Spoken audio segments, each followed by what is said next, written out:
Matt Kuntz has been involved in helping this state recognize the depth and the breadth of problems in mental health. He has been a tireless advocate. I knew about Matt Kuntz from dear friends of mine, Tim and Liz Moore. Liz, some of you know, is the executive director of the Nonprofit Association, who have dealt with mental illness in their family. And Matt has been, I know, a guiding light in their lives. But he's here today to teach us some of the specifics about how we get these very difficult things for people to hear about heard, and how we effectively lobby our legislature to do that. So Matt, it's an honor to have you with us. Thanks for being here.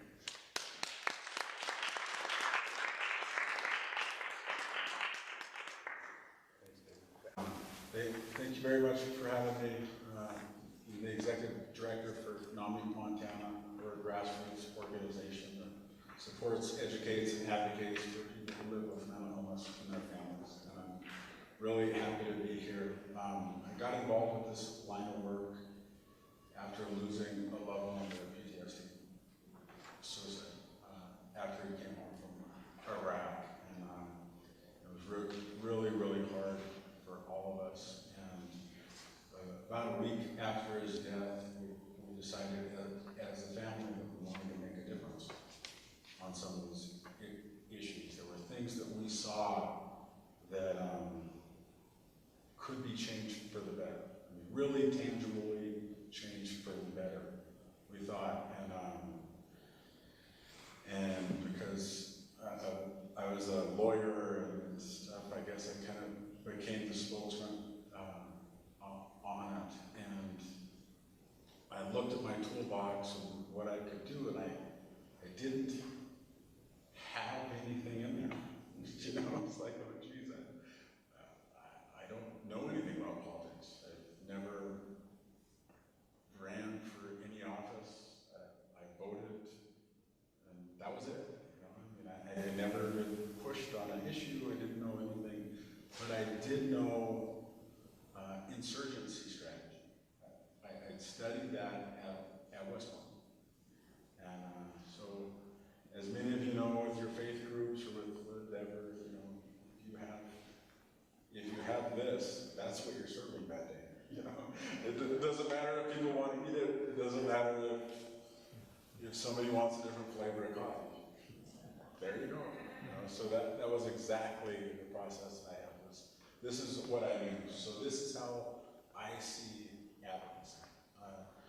Does anybody know who this is? Lawrence of Arabia. Awesome.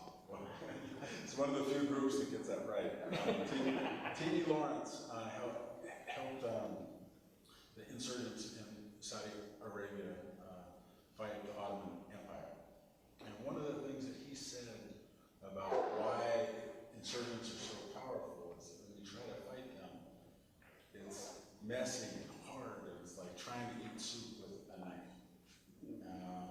My dear friend and mentor, John Nagel, wrote a book about how to do that, which John taught me a lot about how to do this, and this is the techniques and strategies that I've applied.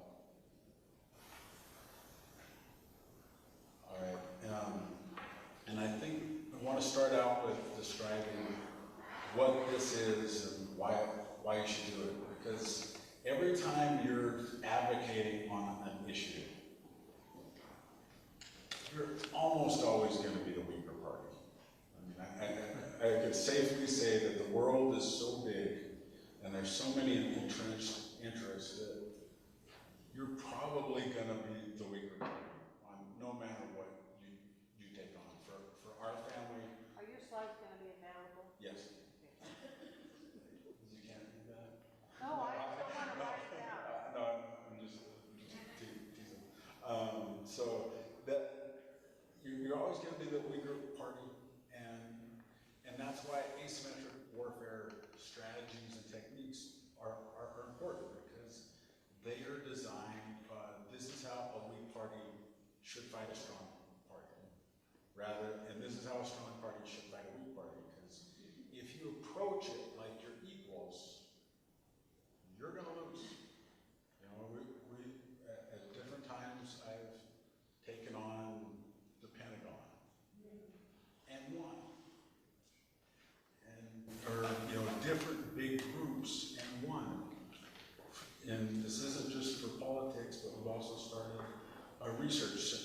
on mental health, and these were the tools.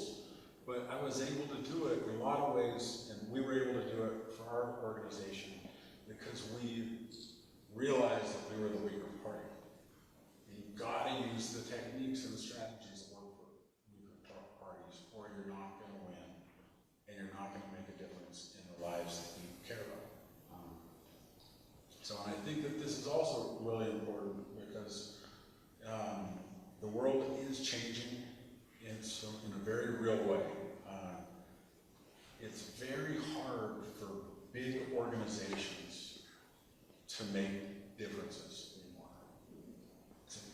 And no matter who gets elected, I'm willing to bet, probably not in the church, but that they're not going to be the most powerful president we've ever had before. I'm just willing to bet that, because if you think about it, there's so many different interests now. There's so many different media streams. There's so many different places that we can't rely on the big authorities to make good decisions anymore. You've got to advocate for yourself. You've got to advocate for your community, for your vision. So it's time for the weaker party to win. This is a time when a family in Montana can beat the Pentagon on PTSD screening. This is the time. People get really down on politics, really down on making a difference, really down on the times that we live on. It's not accurate. I can say that from living it. Next slide, please. So these are the tenets of basically how to think about asymmetrical warfare. And the big difference is it's not just you fighting against the opponent. You have to consider who your opponent might be, but also the population and how you build up groups. And you interact with your opponent, but you also interact with your communities in the population at large. So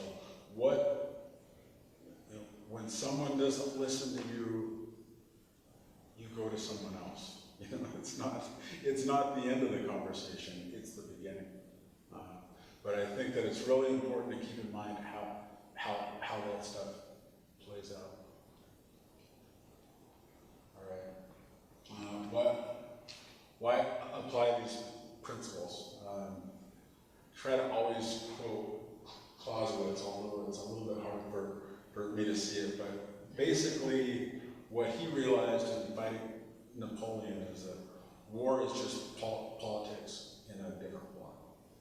So therefore, a lot of the tools that they utilize in warfare, the strategies and the techniques, if you take the violence out of them, they are still incredibly valuable.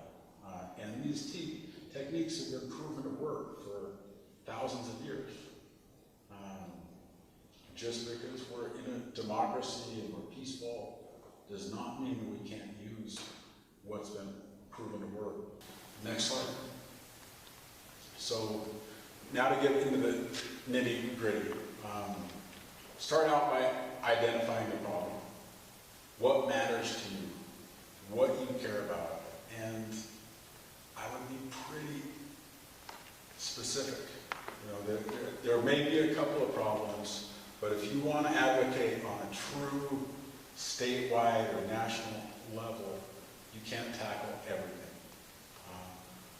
And what I tell really that citizen advocate, or maybe that person in your church that really wants to get involved, is what bothers you the worst? What makes you the angriest? Tackle that. Leave the rest of it to somebody else. For us, it was my stepbrother's death. Stepbrother's death by suicide. I've done a lot of other different things and worked on things, but injustice and kind of the lack of intelligence or empathy in the system really, really bothered me. So that was the problem. And that was what I couldn't go to bed at night without thinking about it. Next slide, please. So, set clear and definable objectives. This is where everybody goes wrong. I can safely say that there are a lot of people that do huge parts of grassroots movement well, and then they don't do this right, and it really hurts their movement. You can spread the word, you can create the awareness, but if you don't know exactly what you want, you're not going to get it. I can safely say that. So really set a clear and definable objective. And I know when I was in Ranger School, they really harped on making it simple, making it straightforward. It had better be one sentence. And if it's not one sentence, time to take out that red pen and turn it into one sentence. For us, it was mandatory counseling. That was what it started out with for our family, was we wanted it to be mandatory that somebody sat down face-to-face with a service member when they came home from battle. Nothing else in the military was voluntary, in my experience. They told us at West Point which direction to point our toothbrushes. It was, at Ranger School or in the infantry, they mandate that they check your feet for blisters. So, that was the thing that really hit for us. And set clear and definable objectives, but realize that you may expand upon them, that you may change them. So for us, after my stepbrother's death, it was mandatory counseling in the state of Montana for our National Guardsmen, because Chris was a National Guardsman. And that ended up blowing up to the national level. We had success in Montana, transition into PTSD screening, mandatory PTSD screening with a qualified person. But then we did get the opportunity to sit down with then candidate Obama and pushed him on this issue when he was at a campaign stop in Billings, and that was really what opened the door to the next level. And next slide, please. All right. Study your adversary. Who are you working against? And there are different kinds of fights. There are hierarchical fights and non-hierarchical. I always try to find one person. Like, who is the person that could make a decision that would change this? And this is another one where people mess up on it, because it's hard to figure out who that person is. Is this an administrative rule? Is this a statute? Like, I know we had some very, very smart people that said, you need to be fighting the VA. And I was like, my stepbrother was not a veteran. He was a member of the National Guard. Okay, then you need to be fighting the Pentagon. It's like, no, the governor is in charge of our National Guard. So we put all of the pressure on the governor at that time. And it worked. If we had put all the pressure on anybody else, it would not have worked. So taking the time to study your adversary, and if you're working with the legislative committee, it may be starting out with who's on that committee. But again, it always starts out with one person. Like, who's the one that smiled at you when you testified or that nodded? They won't all nod. They won't all smile, but if you can use that person as a foothold for your ideas and what you care about, then you can win over that committee. Then your adversary becomes the next person. And it's about flipping these adversaries and making them your friends. Because if you turn someone from an adversary into your ally, they will be an incredible ally, much better than someone who just is naturally on your side. Next slide, please. Okay. This is really important. do not be intimidated. Everybody thinks that I have no power, my adversary has a ton of power, therefore he or she is going to win. That's the absolute wrong way to think about it. When I was trying to force the governor of the state of Montana into making the decision that I wanted him to make, I was not a very good attorney in Helena, with an apartment and not a lot of other things going for me. He had all these employees, all these things to work about, but the difference was I wasn't going to stop. And I didn't have to worry about anything else in the legislature. He had to worry about getting the budget through. I didn't have to worry about the election. I didn't have any power, therefore I didn't have anything to lose. And it is incredibly hard to beat someone that doesn't have anything to lose. So you guys know this. This is where our churches were founded on. You know, it wasn't.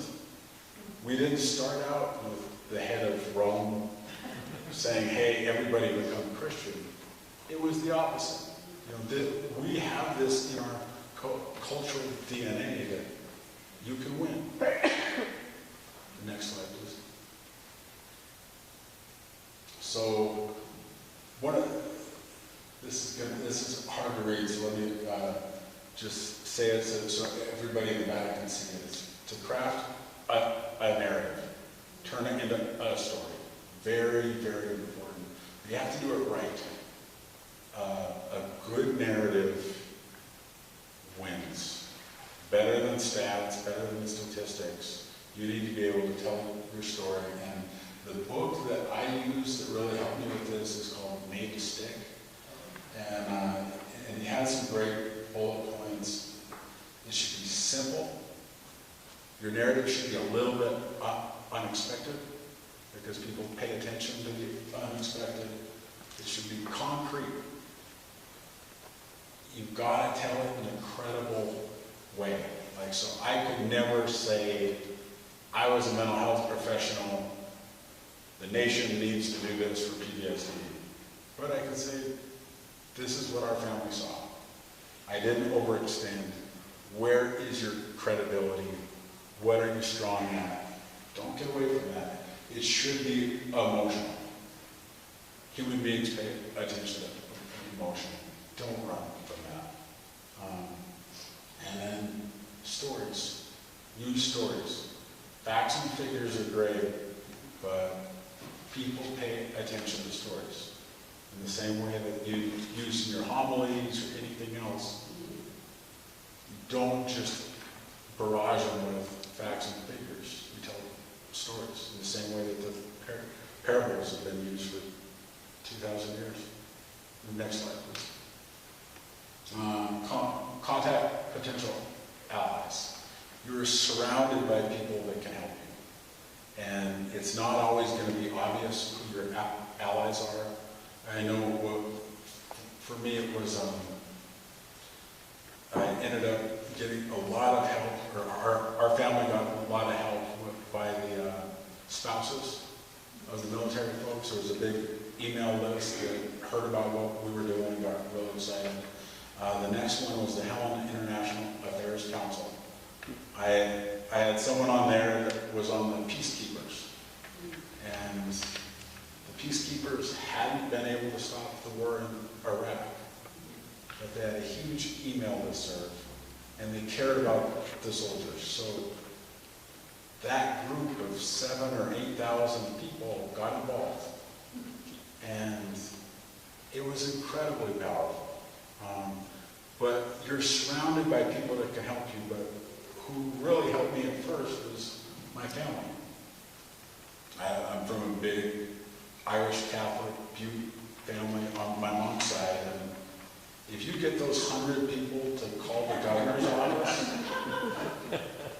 they're going to think it's a movement, especially because they don't all have the same names. I mean, hand around the cell phone at the family reunion, you're going to look like you're a political somebody. I mean, seriously. We've had bills passed the legislature with less support than the number of people in this room. It doesn't take a big famous person that can gather huge crowds. Thank God. Next slide, please. Strike hard. Really think hard about whether or not you want to be an advocate on an issue. Think very hard, is this what I'm going to do? Think very hard about your objectives and all of those things, but once you make that decision, you strike hard. This is one of my best quotes from Clausewitz that I really like is, given the same amount of intelligence, timidity will do 1,000 times more damage than tenacity. Audacity. Thank you. Because if you're afraid to tell your story, if you're afraid to take a risk, you're going to lose. If you're afraid to offend somebody, you lost. Step in the ring and go for it. And it's amazing how much audacity will work. And for my particular time, what really worked for me was writing op-eds to the editor with the governor's phone number, saying, call him. And it was his office line. I wasn't giving a cell phone out because I didn't have it. But I mean, like that in every paper in the state worked. That was audacious. No one else was going to do that. But I wouldn't want without that audacity. Next slide, please. Okay. Get your story out. It's hard to figure out how to do this, right? But it's really important that you realize that it shouldn't be that hard. Who is your base? Who is the audience that you're talking to?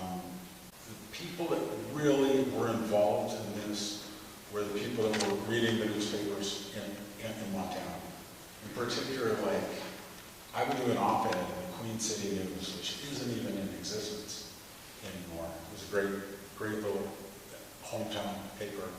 But they, those readers would write, they would contact, and it would make a big difference. And then I compare it to, I was on Larry King, and nothing I said there changed anything in a tangible way. And it was the difference between maybe a couple thousand readers and millions of viewers.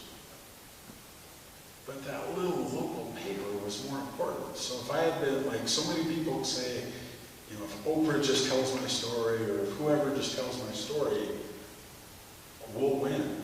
It's like, no. Tell your story at the local level. Tell it to your Facebook friends. Tell it to your church. The people that are going to act on your behalf, that's who you want to put your story on. And the nice thing is they're the ones desperate for stories. That person scrambling on a Thursday afternoon for what they're going to write about. Here you go.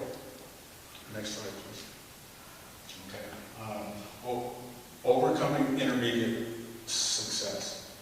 This is another real pitfall that people miss because they don't realize how dangerous this can be. Is a little bit of short-term success is bad because people can make you think, or your people that are behind you will think that you won and that they don't need to support you, that they can go back to doing something else with their emails, doing something else with their 10-minute break when they could call the governor's office or the legislature.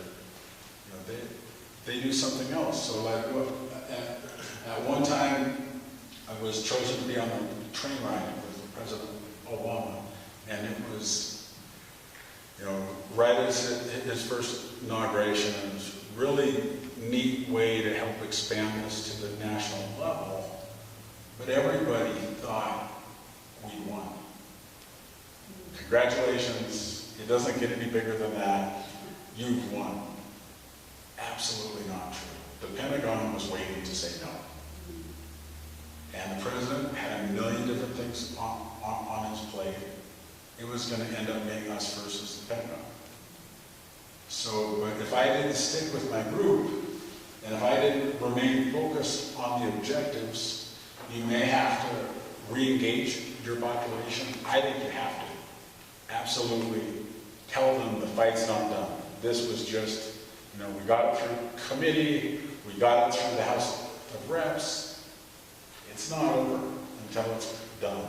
And you may have to recraft the narrative too. You've got to change the story because it's not quite the same as it was before you had this victory. Next slide, please. Be humble. This is a picture of me at the All-Star game, out on the field, pledging allegiance.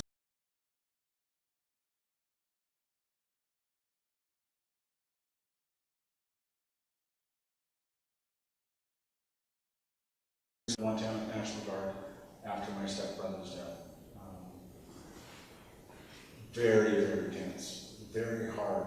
And then on Memorial Day, they were reading off his name as one of the names lost due to the war in Iraq and Afghanistan.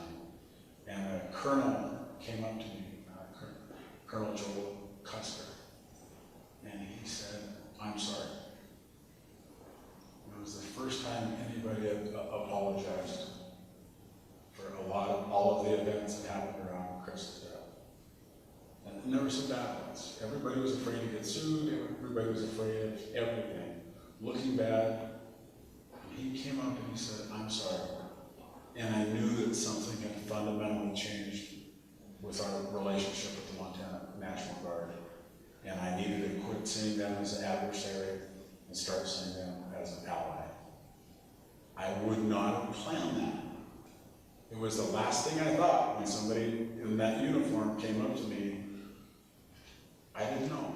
But that change, you've got to be able to pivot. And because you're small and lean, you can't.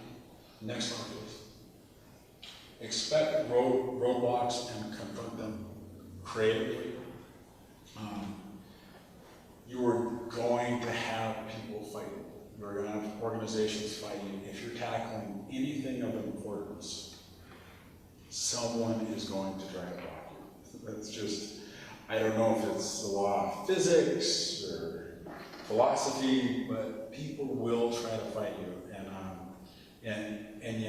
And they're going to be sometimes very, very good.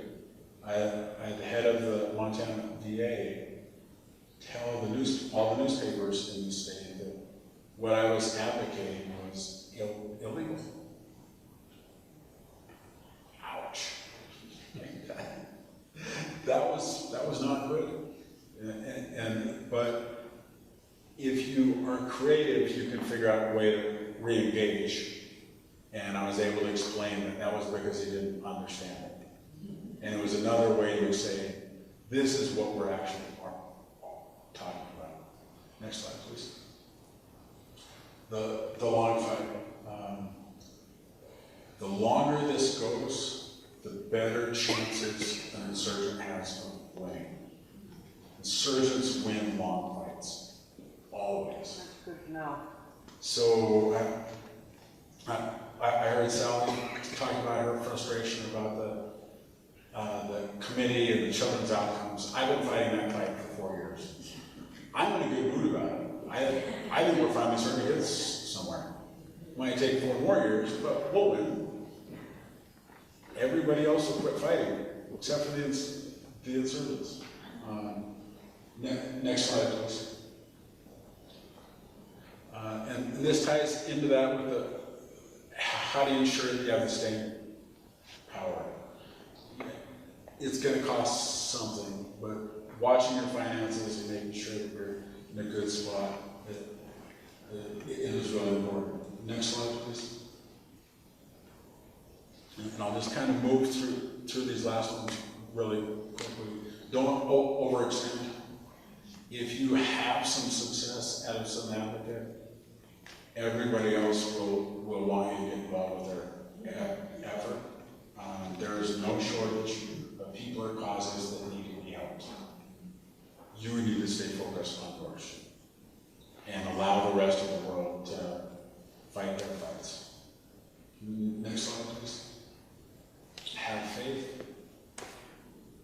Not a real hard push for this group. We have to realize that not everybody is the Montana Council for Christians. It's different for everybody, but if you're tackling a stronger power, that is a fundamentally irrational action. You're taking on somebody much stronger than you, something much more bigger, and you're pretty sure that you're going to win. That takes faith of some capacity. And that doesn't have to be Christian. That doesn't have to be spiritual. That could just be a belief in right or wrong. And from a moral standpoint, it's important. Next slide, please. Have outside interests. If you don't have outside interests, you will run around and just get lost. And no one will pay attention to you. And I know that this was something I saw with a lot of the people that I went to law school with that were great advocates, but they didn't have outside interests to keep them going. And it also lets people know that you're not one-dimensional. They don't want every email that they get from you being about your cause. Every post that you do on Facebook being about your cause. So, next slide. So here are some resources where you can find out more yourself. But I really encourage you to get involved. This is a fun time to be alive. It's a fun time to make a difference because in my opinion, it's never been as easy as now.